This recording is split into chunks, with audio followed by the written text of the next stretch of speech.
Anda tahu 10.000 jam terbang tidak membuat Anda menjadi ahli di sebuah bidang. Bagaimana para player Mobile Legends di sini yang setiap hari bermain Mobile Legends, push rank setiap malam?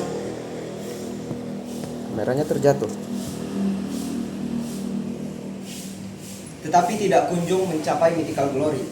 Atau mungkin rekan saya yang tiket di sini bersama saya bermain FF sekitar 14 jam sehari rata-ratanya. Itu di luar nalar memang. Tapi tidak juga menjadi pro player. Saya memuat di sini kita akan membahas sedikit tentang bagaimana caranya untuk ahli di suatu bidang. Saya sendiri saat ini sedang berusaha untuk meningkatkan skill saya dalam menyampaikan ide, dalam berbicara. Bagaimana caranya agar ide saya bisa diterima dengan baik oleh orang lain. Kemudian juga bagaimana pesan yang ingin saya sampaikan itu bisa diterima secara efektif. Dan salah satu caranya yang saya terapkan adalah dengan berbicara di depan kamera seperti ini. Namun itu tidak menjadi hal yang benar-benar akan membawa saya menuju penguasaan daripada public speaking atau ilmu komunikasi.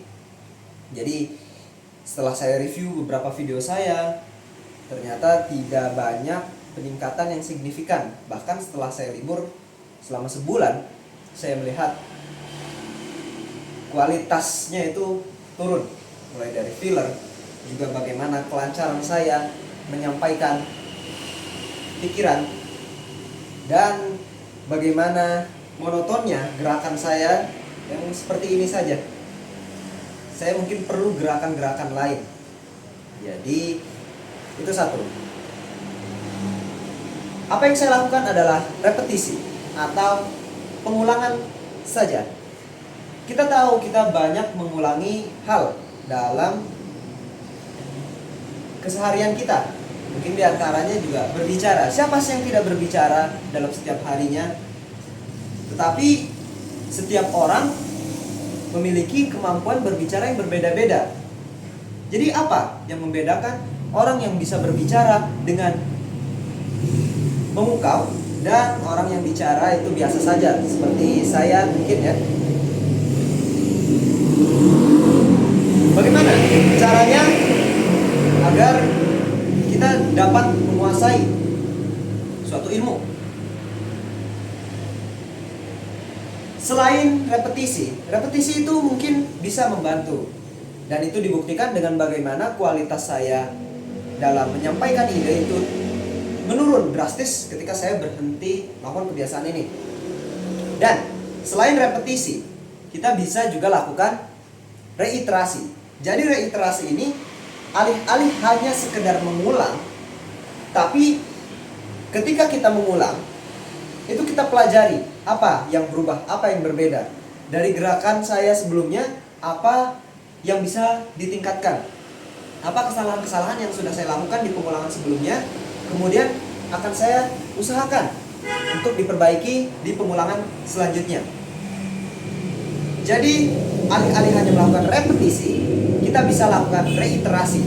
Kalau dalam kasus saya berlatih untuk menyampaikan ide, ilmu komunikasi, public speaking, ya dengan saya mereview kembali video-video saya, kemudian berusaha untuk memperbaikinya di rekaman-rekaman selanjutnya. Dan mungkin pada kasus yang lain juga sama. Ketika kita menulis, kita bukan hanya sekedar menyalin huruf di atas kertas kita atau hanya sekedar mengetik kalimat di komputer kita, tetapi kita pelajari apa yang sebenarnya ingin kita sampaikan. Kemudian juga apakah penyampaian saya ini sudah sesuai dengan target saya, dan seterusnya. Kemudian banyak hal lah, dari tata bahasa, kemudian dari nada tulisan tuh kan juga ada nadanya ya. Dan kita jangan menunggu untuk sempurna, karena setiap pengulangan itu akan membuat langkah kita menjadi lebih baik, lebih kuat.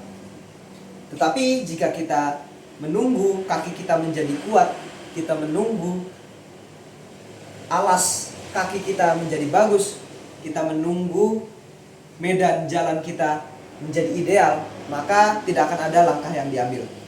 So, kalau tidak bisa, sebetulnya bisa ya. Jadi, lakukanlah repetisi, tapi jangan lupa untuk diiringi dengan evaluasi, sehingga itu tidak sekedar menjadi repetisi, tapi juga itu adalah reiterasi. Mungkin itu dari saya. Terima kasih. Semoga bermanfaat. Saya memuat kembali kepada Anda.